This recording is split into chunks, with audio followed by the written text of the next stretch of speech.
रमाकांत और संगीता के दो बेटे थे। बड़े बेटे का नाम था मानव और छोटे बेटे का नाम था गौतम।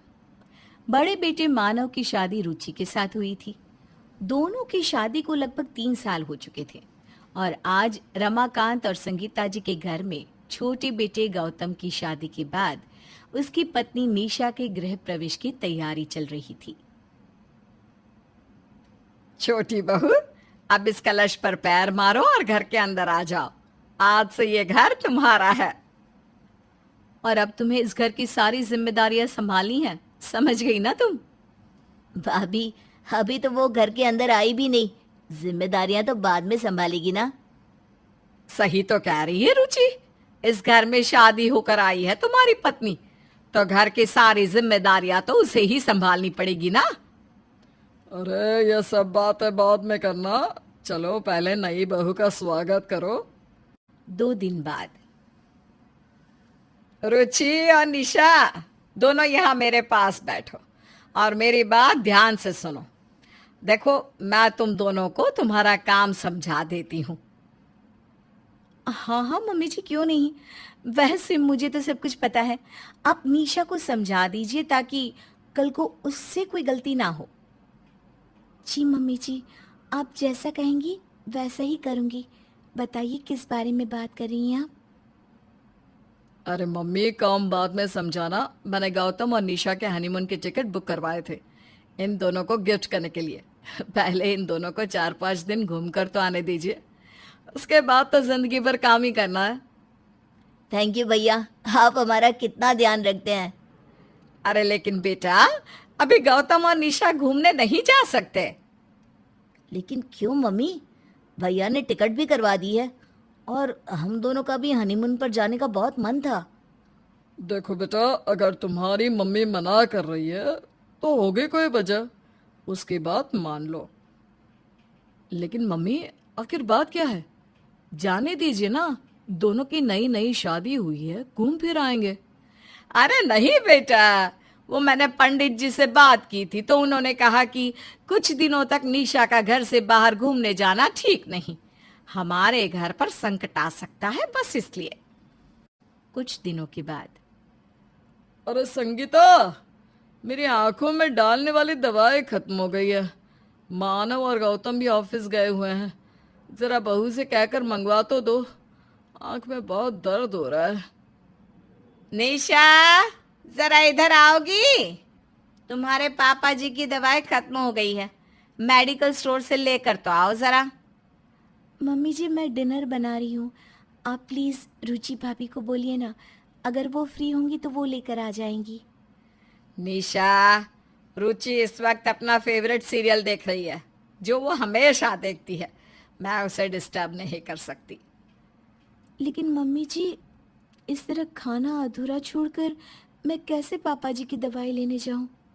चाहे जो कुछ हो जाए, खाना आकर बना लेना। अभी जाओ और पापा जी की दवाई लेकर आओ। निशा चुपचाप दवाई लेकर आ जाती है।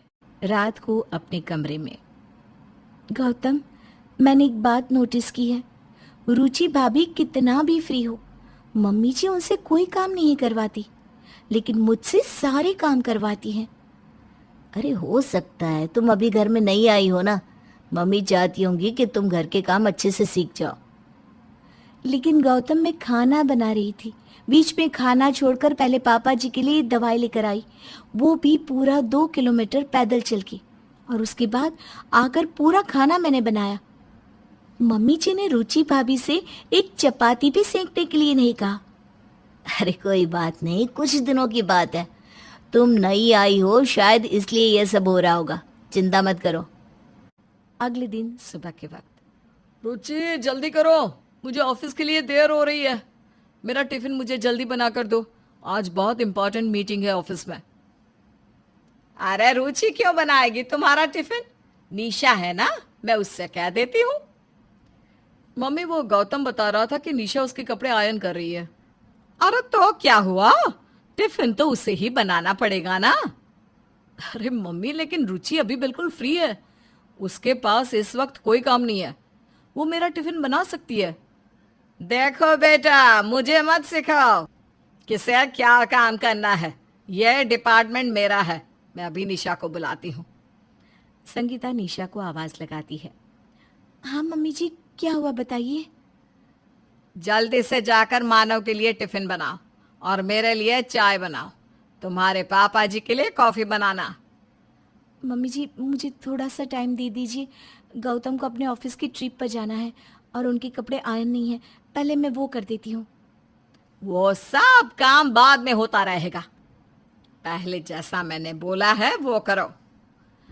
लेकिन मम्मी जी देखिए ना, रुचि भाभी वहाँ आराम से बैठकर न्यूज़पेपर पढ़ रही हैं, आप प्लीज थोड़ा सा काम उनसे भी करवा लीजिए ना। बहू, मुझे सिखाने की कोशिश ना करो।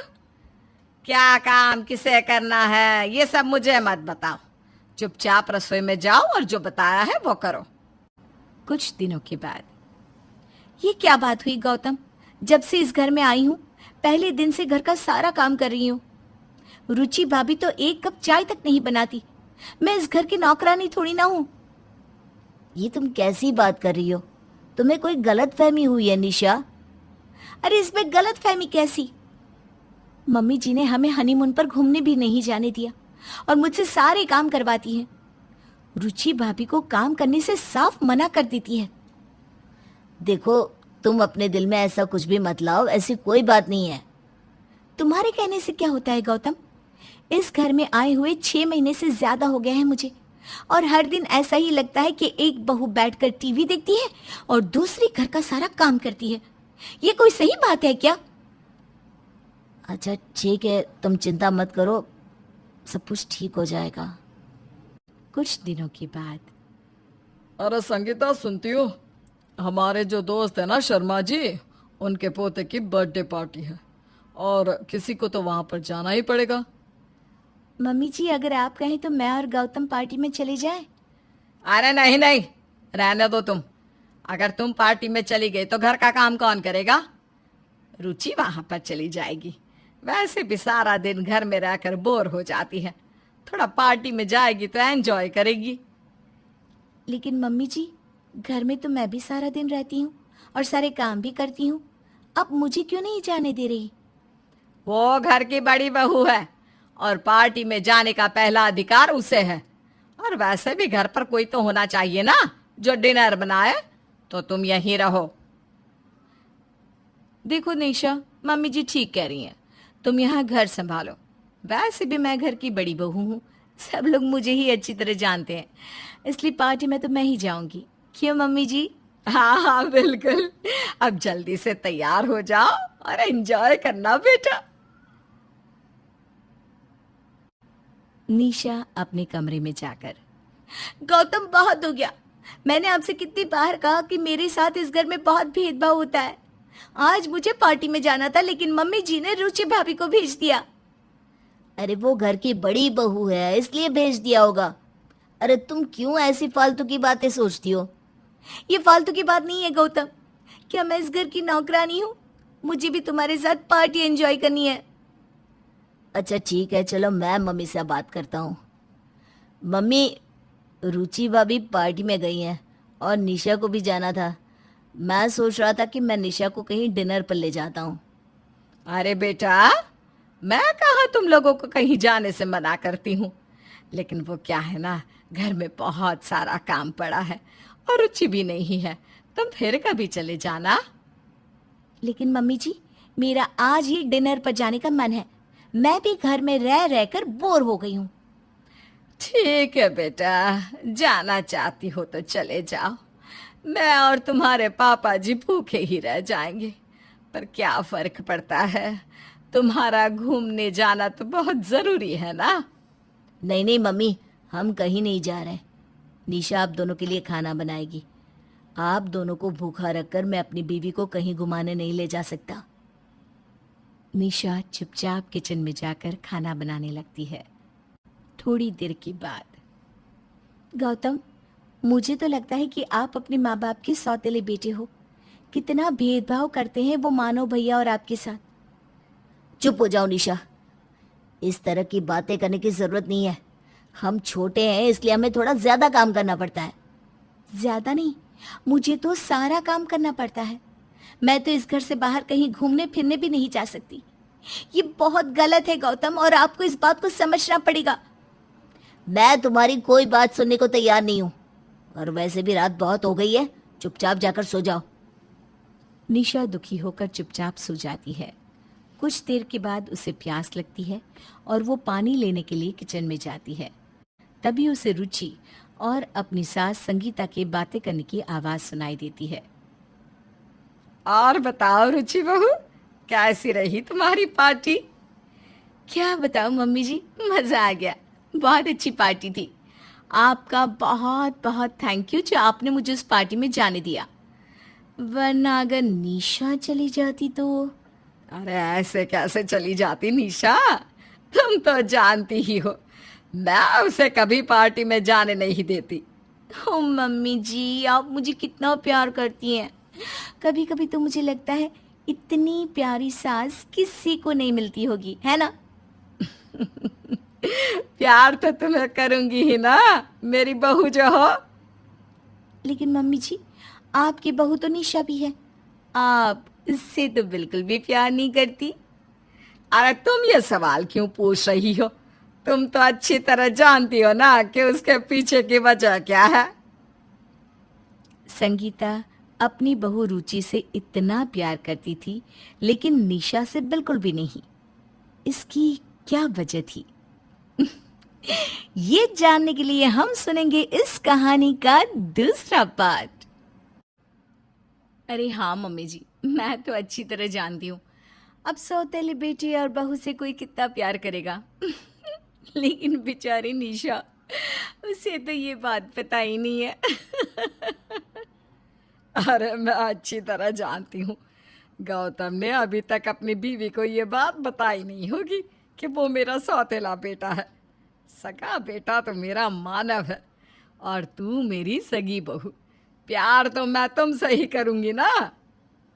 ये बात सुनने के बाद निशा को समझ में आ जाता है कि आखिर उसके साथ इस तरह का व्यवहार क्यों हो रहा था, और वो मन ही मन सोच लेती है कि वो अपनी सास के साथ अच्छा व्यवहार करके उसे बदलने की कोशिश करेगी। और फिर अगले दिन सुबह के वक्त, मम्मी जी ये लीजिए आपकी गर्मा गर्म चाय, और बताइए आप नाश्ते में क्या खाएंगी? अरे क्या बात है, आज तो बिना कहे चाय बना कर ले आई मेरे लिए। मम्मी जी, आप इस घर की बड़ी हैं, आपकी तो चिंता होगी ना। और वैसे भी गौतम आपसे बहुत प्यार करते हैं, मुझे हमेशा कहते रहते हैं मम्मी का ख्याल रखा करो। क्या सच में गौतम ऐसा कहता है? हाँ मम्मी जी, बिल्कुल। और जानती हैं, कभी कभी मैं काम से परेशान होकर कुछ कह भी देती हूँ ना, तो वो हमेशा मुझे ही समझाते हैं। चलो ये तो अच्छी बात है, मेरा बेटा मेरा ख्याल रखता है। देखना मम्मी जी, कुछ ही दिनों में आप अपने सौतेले बेटे से भी सगी की तरह प्यार करने लगेंगे। कुछ दिनों के बाद, मम्मी जी मैं शॉपिंग करने गई थी, और ये देखिए आपके लिए कुछ लेकर आई हूँ। ज़रा देखकर बताइए तो कैसा है? क्या लेकर आई है बहू? मम्मी जी ये नेकलेस, ये मुझे बहुत पसंद आ गया, और वैसे भी आपका बर्थडे आने वाला है ना, इसलिए उसी का गिफ्ट। अरे वाह निशा, बहुत सुंदर गिफ्ट लेकर आई हो। बर्थडे वाले दिन, गौतम मैंने मम्मी जी के लिए एक बहुत अच्छी पार्टी प्लान की है। मैंने सारी तैयारी और डेकोरेशन सब कुछ कर लिया है। आप जल्दी ऑफिस से घर आ जाना। बिल्कुल। और मम्मी के लिए गिफ्ट तो तुम पहले ही ले आई थी ना? ले भी आई थी, और मैंने मम्मी जी से कह भी दिया है वो पार्टी में वही वाला नेकलेस पहनेंगी जो मैं उनके लिए लेकर आई थी। ये तुमने बहुत अच्छा किया निशा, मम्मी बहुत खुश हो गई होंगी। अरे इतनी सारी तैयारी, इतना अच्छा केक, ये सब कुछ, और वो भी मेरे बर्थडे के लिए। मैंने तो आज से पहले कभी इतना अच्छा बर्थडे मनाया भी नहीं। किसने किया ये सब? तुम्हारी छोटी बहू निशा ने किया है, और कौन करेगा? कब से देख रहा हूँ तैयारियों में लगी हुई है। हाँ मम्मी, निशा सुबह से हॉल को डेकोरेट करने में लगी हुई थी, उसने हम में से किसी की भी हेल्प नहीं ली। मम्मी जी आपको सब कुछ पसंद तो आया ना? अरे हाँ हाँ, बहुत अच्छा है, बहुत बहुत अच्छा। मम्मी जी, आपने वो नेकलेस नहीं पहना जो मैं आपके लिए लेकर आई थी? अरे वो क्या है ना, उसका डिज़ाइन थोड़ा पुराने टाइप का है। ये देखो, रुचि मेरे लिए लेटेस्ट डिज़ाइन की ज्वेलरी लेकर आई थी, तो मैंने वही पहन ली। वो क्या है ना निशा, मम्मी जी को मेरी पसंद ज़्यादा ही अच्छी लगती है। वो हमेशा मेरी पसंद के कपड़े और ज्वेलरी पहनती हैं। लेकिन मम्मी जी, मैं बहुत मन से आपके लिए वो लेकर आई थी। हाँ तो क्या हुआ, रख दिया है मैंने, लॉकर में पड़ा रहेगा। कुछ देर बाद पार्टी खत्म हो जाती है और पार्टी के बाद ओहो, सब कुछ कितना गंदा हो गया है। पूरे हॉल में सारी चीजें इधर उधर हो गई है। अरे तो क्या हुआ, निशा है ना, वो कर लेगी सारी साफ सफाई। रुचि भाभी भी मेरी थोड़ी हेल्प कर देंगी तो आसान हो जाएगा।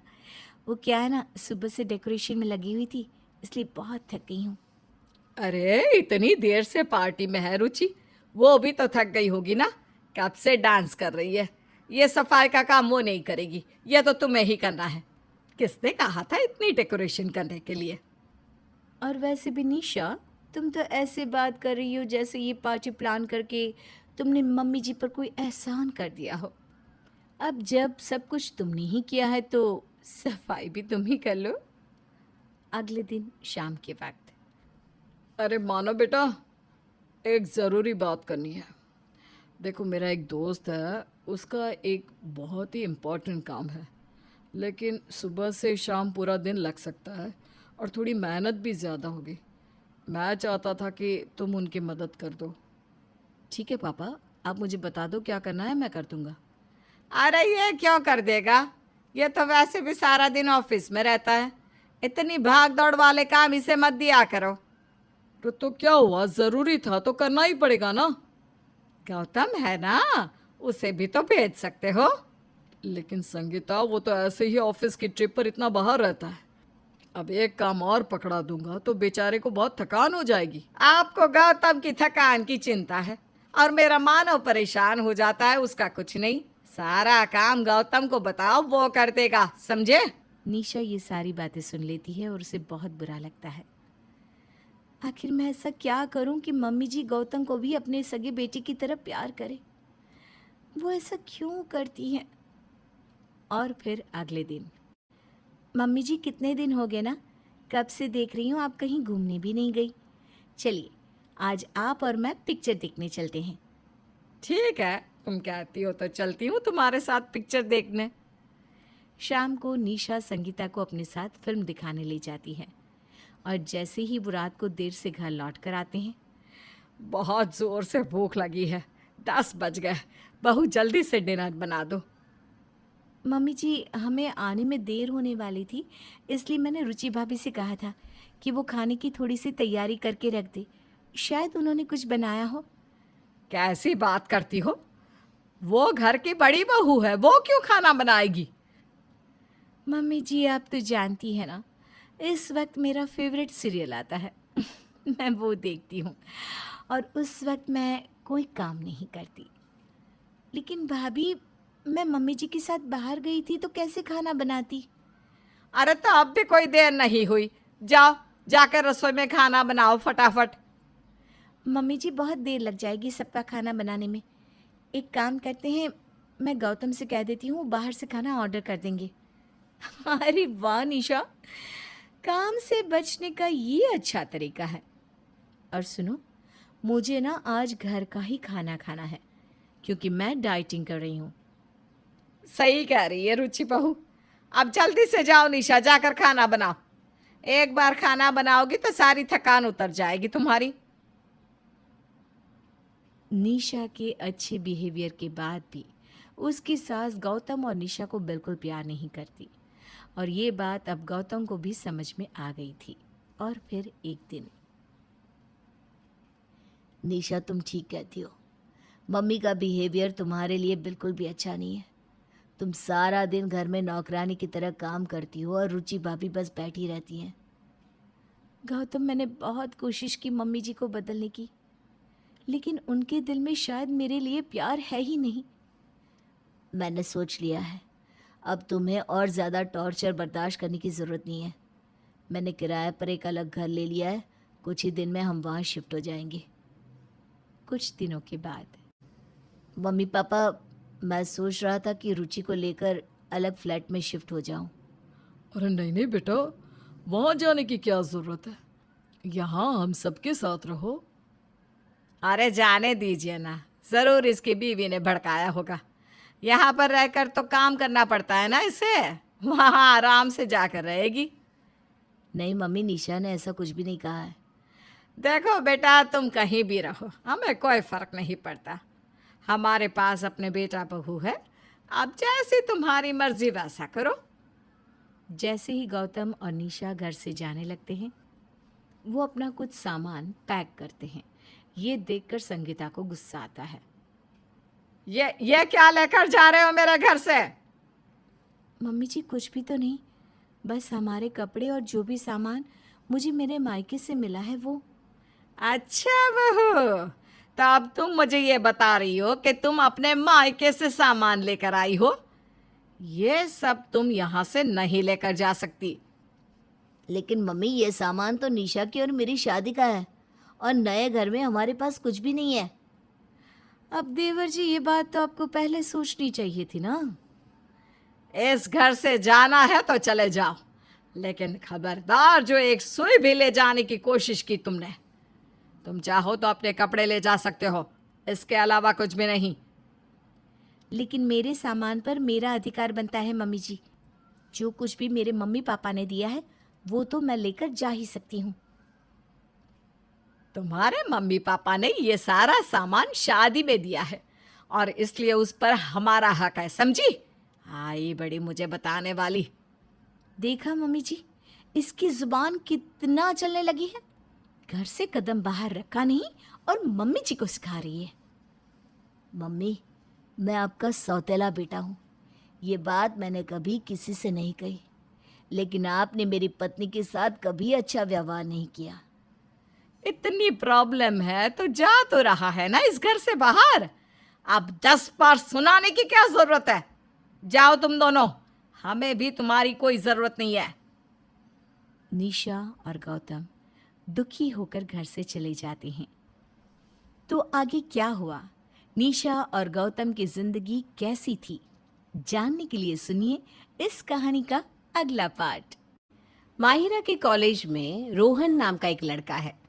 माहिरा रोहन को बहुत प्यार करती है, लेकिन रोहन वो तो माहिरा के साथ बस टाइम पास कर रहा है।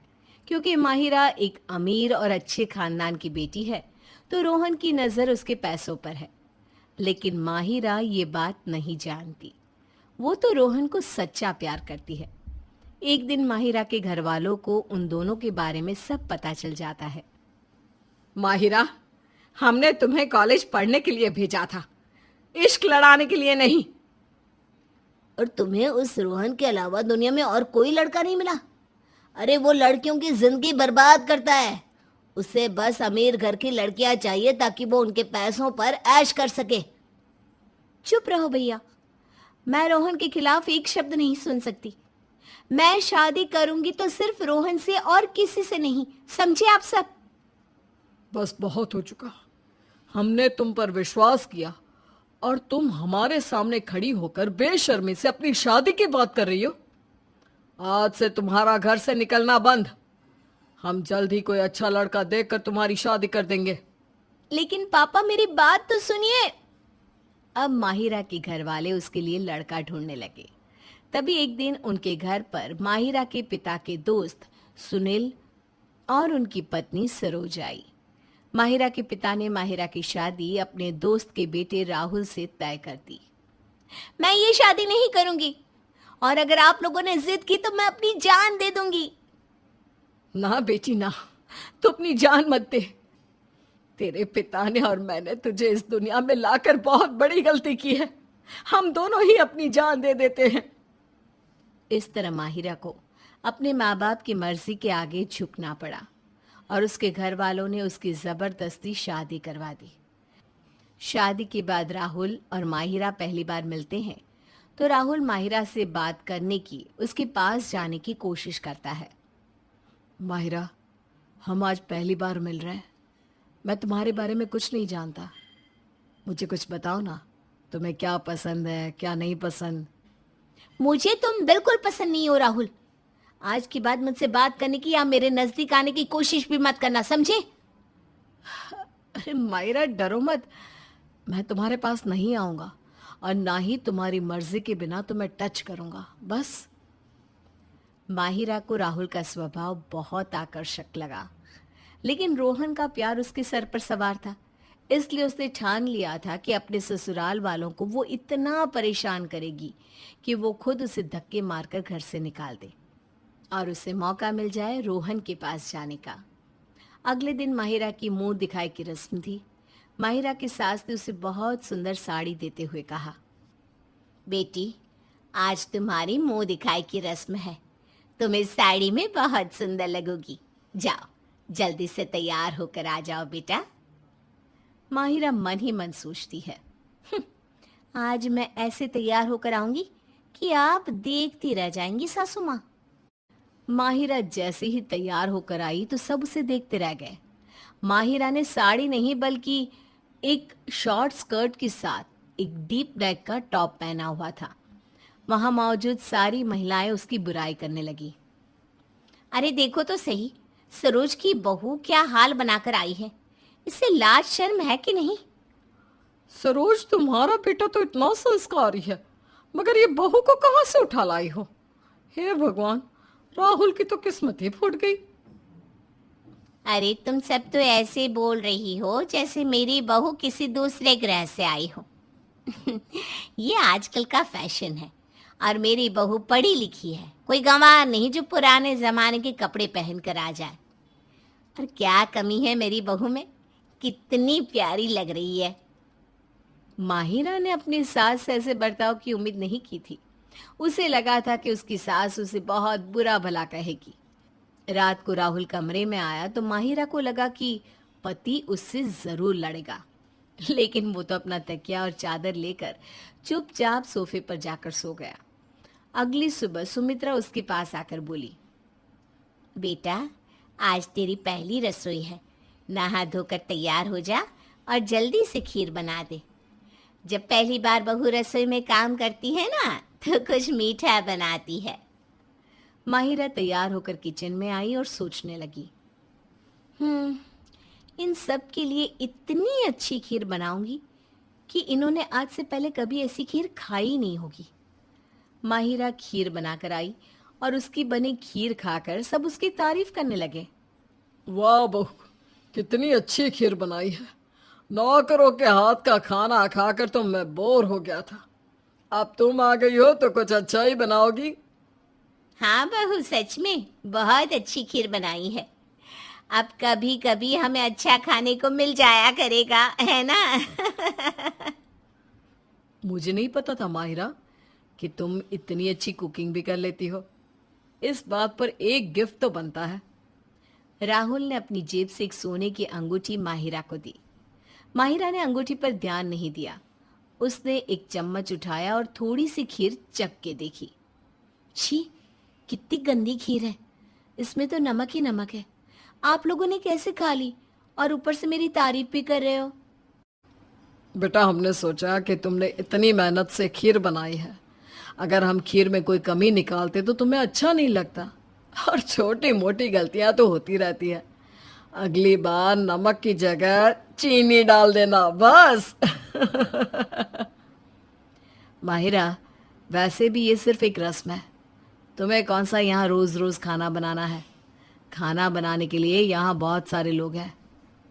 माहिरा अपने पति और सास ससुर की बात सुनकर बड़ी हैरान हो जाती है। अब वो हर रोज उन्हें परेशान करने के लिए नए नए तरीके सोचती और उसके ससुराल वाले उसे कुछ न कुछ बोलकर उसकी बात टाल दिया करते। वो रोज रात को घर देर से आती और देर तक सोती। उसके मन में जो आता वही करती। एक दिन माहिरा ने दुखी होकर रोहन से फोन पर बात की। रोहन, मैं क्या करूं? मैं तो यहाँ बुरी तरह से फंस गई हूँ। मैं अपने ससुराल वालों के साथ जितना बुरा बर्ताव करती हूँ, वो मेरे साथ उससे 2 गुना ज्यादा अच्छा बर्ताव करते हैं। बताओ क्या करूं मैं? अरे तुम चिंता मत करो, तुम मेरे पास आ जाओ, हम यहाँ से कहीं दूर भाग जाएंगे जहाँ ना तुम्हारे घर वाले होंगे ना तुम्हारे ससुराल वाले। और हाँ, ध्यान से सुनो, कुछ रुपए और जेवर लेकर ज़रूर आना ताकि हम कुछ दिन कहीं छुप कर रह सके। ठीक है रोहन, मैं ज़रूर आऊँगी। माहिरा ने अपनी अलमारी से गहने और नोटों की कुछ गड्डियाँ निकाली और एक बैग में रख दी। उसने कागज़ और पेन उठाया और राहुल के नाम एक खत लिखा, जिसमें उसने अपने और रोहन के बारे में सब कुछ लिख दिया और राहुल से माफ़ी भी मांगी।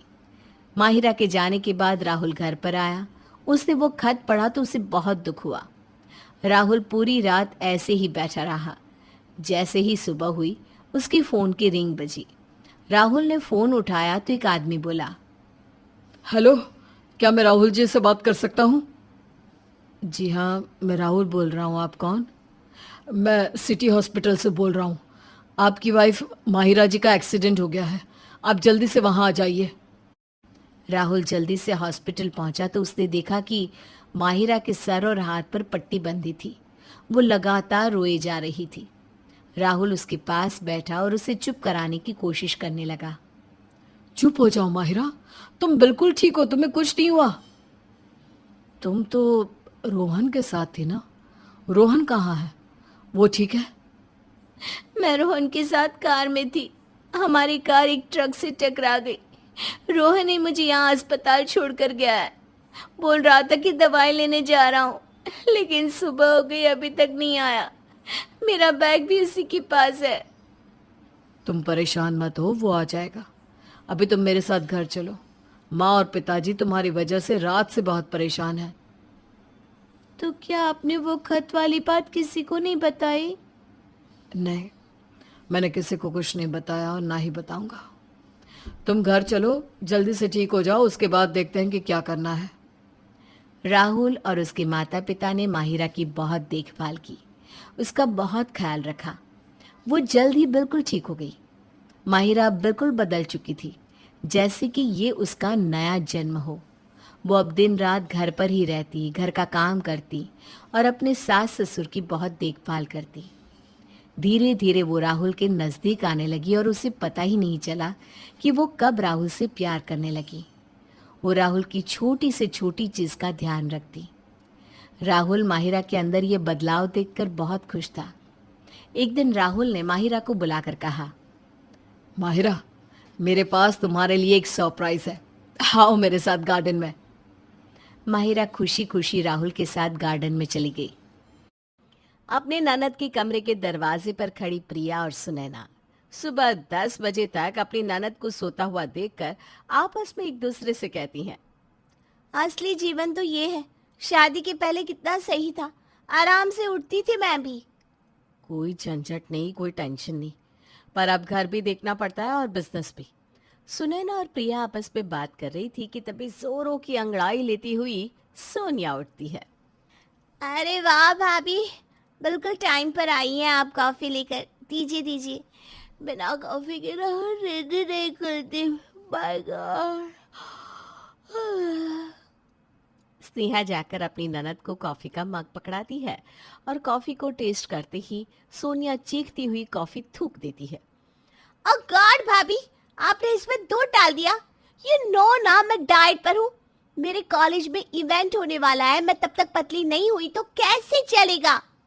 ओ भाभी, सुबह सुबह मूड ऑफ हो गया। फिर से कॉफी बना दूं क्या दी? आप क्या भाभी, छोड़िए, आप जाइए, मैं जल्दी से रेडी हो जाती हूँ, मुझे कॉलेज के लिए लेट हो रहा है। और कुछ इस तरह सोनिया अपनी भाभियों के सर पर बैठकर नाचा करती थी। सुनैना और प्रिया मिलकर साथ में बिजनेस करते थे। एक दिन सुनैना बिजनेस संभालती तो एक दिन प्रिया, क्योंकि घर भी तो संभालना था। जिस दिन सुनैना काम पर जाती उस दिन प्रिया घर संभालती और जिस दिन प्रिया काम पर जाती उस दिन सुनैना घर संभालती। घर और बिजनेस संभालने के बाद उन्हें अपनी ननद के नखरे भी उठाने पड़ते थे। कॉलेज जाने के 2 घंटे बाद सोनिया अपनी भाभी को कॉल करके कहती है, भाभी, मेरे पास अभी डिलीवरी बॉय का फोन आया था, वो हमारे एड्रेस पर पहुंचता ही होगा। बस आप एक काम करना, उससे मेरा पार्सल रिसीव कर लेना। बस पार्सल रिसीव करना है ना दी, कर लूंगी, आप टेंशन मत लीजिए। इतना कुछ झेल रही हूँ तो पार्सल रिसीव ना करके बुरी क्यों बनूं। और कुछ देर में आ जाता है पार्सल। सुनैना को लगता है कि बस पार्सल ही तो रिसीव करना है। डिलीवरी बॉय के दरवाजे पर आते ही सुनैना जाकर पार्सल ले लेती है। हो गया ना भैया, बिल भी ले लिया मैंने, अब खड़े क्यों हो? पेमेंट? क्या पेमेंट नहीं की हुई है? हद दीपिनो, कितने का है पार्सल? यही कोई 2200 का। बिल में देखिए ना, लिखा होगा। 2299। दीजिए यूपीआई, कर देती हूँ पेमेंट। लग गया सुबह सुबह 3000 का चूना। रात के वक्त प्रिया दुकान से वापस आती है। प्रिया को अकेला पाते ही सुनैना उसे इस बारे में बताती है। तो आज फंसी गई तू। मेरे लिए तो ये रोज का हो गया है। जब भी घर पर रहने की मेरी बारी होती है ना, उस दिन तो दीदी का कोई ना कोई पार्सल जरूर आता है और वो कभी भी पेमेंट करके नहीं रखती। पिछली 3 बार से पार्सल ले रही हूँ उनका। 10,000 तक का तो खर्चा हो गया है मेरा फिजूल में ही। क्या 10,000? ये तो फिजूल खर्च है। यहाँ कस्टमर को 3000 का माल बेचने में 300 बार मरना पड़ता है। अरे दीदी, हमारे खून पैसे की कमाई को पानी की तरह बहा रही है दीदी। मैं आज ही जाकर मम्मी जी से इस बारे में बात करती हूँ। उसी रात सुनैना और प्रिया इस बारे में अपनी सास से बात करती हैं। बताइए मम्मी जी, अब हम क्या करें? रोज रोज इतना सारा खर्चा कैसे उठाया जाए? मैंने तो जिस दिन घर की चाबियां तुम दोनों को सौंपी थी, घर की जिम्मेदारियां भी उसी दिन तुम लोगों पर छोड़ दी थी। अब इस परेशानी से कैसे बचना है, तुम दोनों आपस में ही देख लो भाई। सिर्फ संपत्ति ही हाथ लगे ऐसा तो नहीं हो सकता ना बहू, साथ में विपत्ति भी तो हाथ लगती है। प्रिया और सास को अपनी सास से कोई मदद नहीं मिलती। अगले दिन सोनिया के कॉलेज जाने के बाद बड़े इत्तेफाक से दिन आया है। एक तो फ्राइडे, पूरा मार्केट बंद, तो दुकान जाने का लफड़ा नहीं। ऊपर से सोनिया दी भी घर पर नहीं है। एक काम कर, हम दोनों आज पार्लर चलते हैं खुद की पैम्परिंग करने। प्रिया और सुनैना पार्लर जाकर मैनिक्योर, पेडिक्योर और हेयर कटिंग करवाती हैं। कितने पैसे हुए? 11,400। क्या? ऐसे कैसे? ये 2-4 चीजों का 11,000? हिसाब की पक्की हूं मैं, कैंची चलाकर। आपके पीछे से 4 बार आपकी ननद आकर ब्लो ड्रायर और स्पा करवा गई है। अब उसके पैसे भी तो जुड़ेंगे ना दीदी, तो सारा हिसाब मिलाकर एक बार में बता दिया। इतने पुराने पुराने ना मैं बकाया नहीं रखती, आगे से ध्यान रखिएगा। लग गया ना चूना। बड़ी हंसी आ रही थी आपको।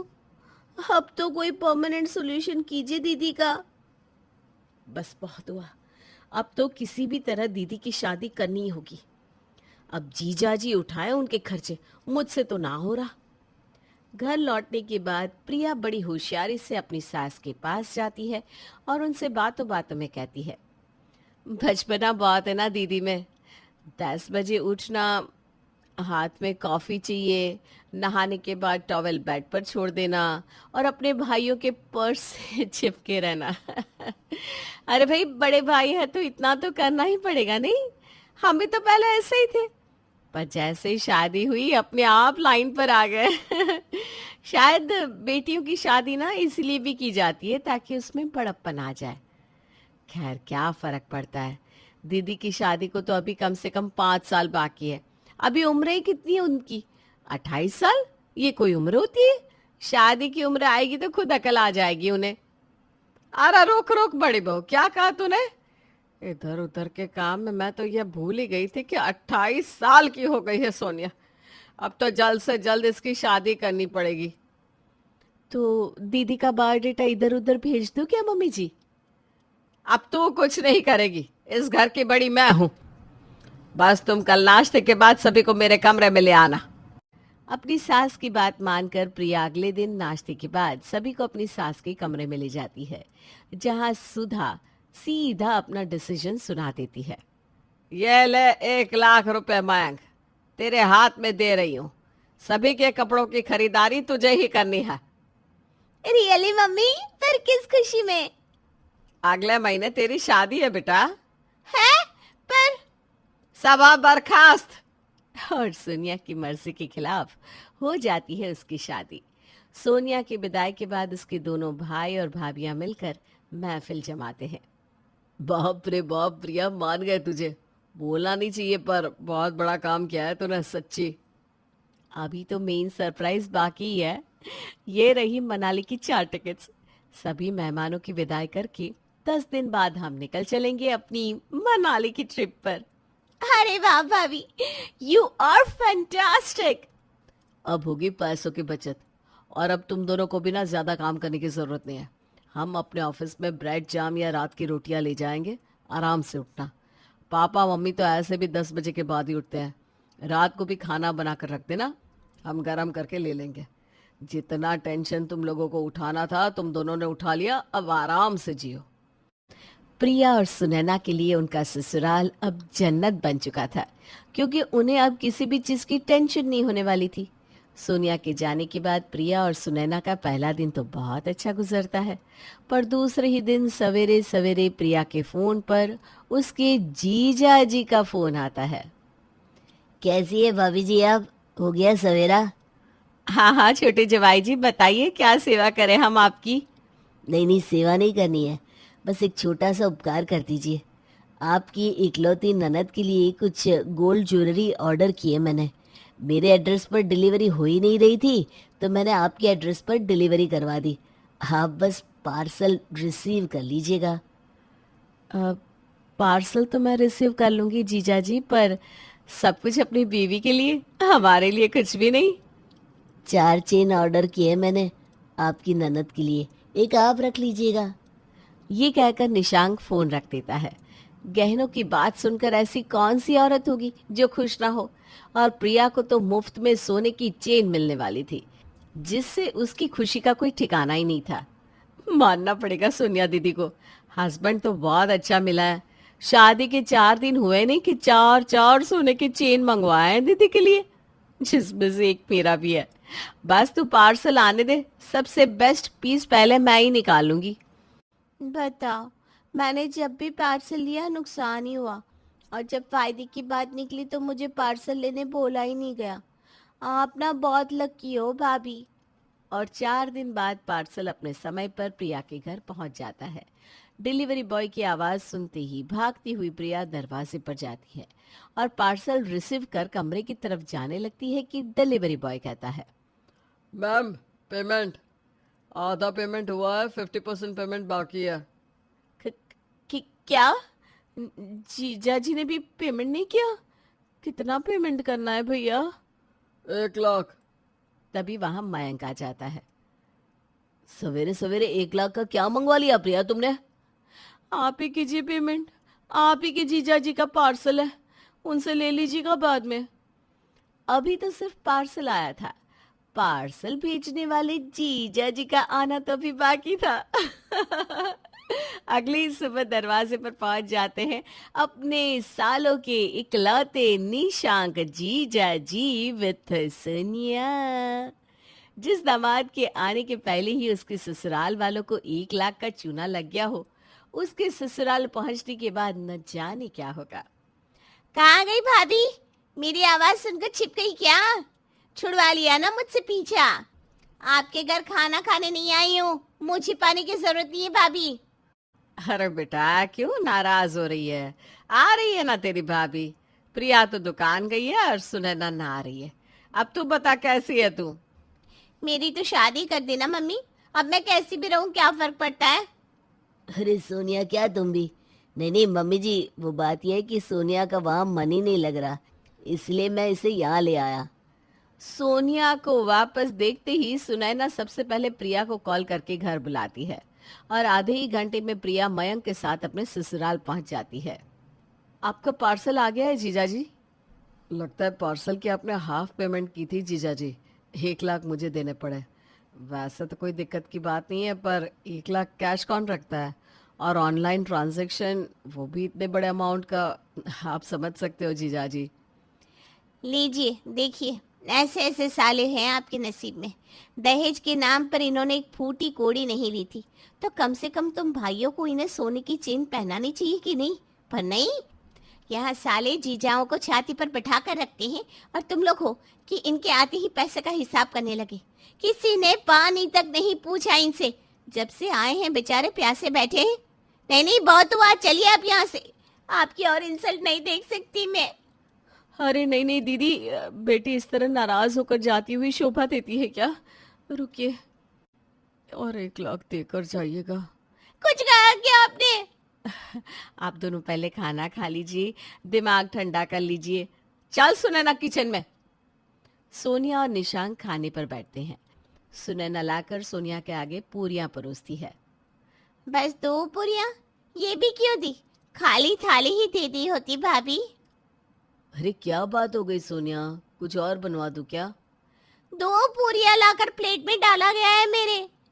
भाई कोई मांग मांग कर कितनी और पूरियां मांगेगा, और पूरियां भी इतनी छोटी, वाह जी वाह। लगता है आज मैडम बड़ी नाराज हो गई है। अब तुम्हें जो भी खाना है खा लो सोनिया, रात को हम बाहर चलेंगे बस। ओके मेरी प्यारी भाभी, अभी खाना बना बना कर थक गई होंगी, तो आज रात की पार्टी जीजा की तरफ से किसी 5 स्टार होटल में चलेंगे। भाभी देख लीजिएगा किस होटल में जाना चाहती हैं आप। आप जाकर मुर्गी पकड़ाइए, आज तो अच्छे से इनकी जेब काटेंगे। आप ही कोई अच्छा सा रेस्टोरेंट देख लीजिए। अरे देख लीजिए क्या, मैंने देख लिया है। यहाँ ना एक नया नया रिसोर्ट खुला है, 2000 के नीचे तो वहाँ चाय भी नहीं मिलती। आज पार्टी वहीं होगी। और पूरा परिवार रात को डिनर के लिए एक महंगे से 5 स्टार रेस्टोरेंट पे पहुंच जाता है। What would you like to have, ma'am and sir? आपके रेस्टोरेंट की स्पेशलिटी क्या है, वही लेकर आइए। मुझे तो दाल चावल और रोटी मंगवा दे बहू। वो सब यहाँ नहीं मिलेगा मम्मी, ये 5 स्टार होटल है। यहाँ अलग अलग देशों के अलग अलग तरह की खाने की चीजें मिलती हैं। अरे फिर मुझ बूढ़ी को साथ में लाने की क्या जरूरत थी, मैं घर जाकर ही खा लूंगी। अगर मुझे पता होता तो मैं घर से खा कर ही आ जाती। बेकार में मेरी सुबह की खिचड़ी बर्बाद हो जाएगी। अभी खा कर खत्म कर देती ना उसे, कल तो गुरुवार है, कल खा भी नहीं पाएंगे। डोंट वरी सर, मैम के लिए प्लेन राइस और पीली दाल हम ले आएंगे, वो भी है मेन्यू में। ला या तो ये भी मिलता है, पर हाँ जवाई जी, मेरे हिस्से के पैसे ना मैं खुद दूंगी। अपने सालों और भाभीियों पर आपको जो खर्च करना है करिए, पर मैं अपने जवाई के पैसे का कुछ नहीं खा सकती। क्योंकि पार्टी निशांक दे रहा था, सभी अच्छी तरह पेट भर के खाते हैं और सभी के खाने के बाद तक खाता रहता है निशांक। काफी अच्छा रेस्टोरेंट सजेस्ट किया भाभी, मानना पड़ेगा। आप क्या प्लेट ही खा जाएंगे जीजा जी? कीजिए ना पेमेंट, चलते हैं। रेस्टोरेंट बंद होने का टाइम हो गया है। हाँ हाँ अभी कर देता हूँ भाभी जी। वेटर जरा बिल लाना। निशांक वेटर से बिल मंगवाता है और ऑनलाइन पेमेंट करने के लिए अपने पॉकेट से फोन निकालता है।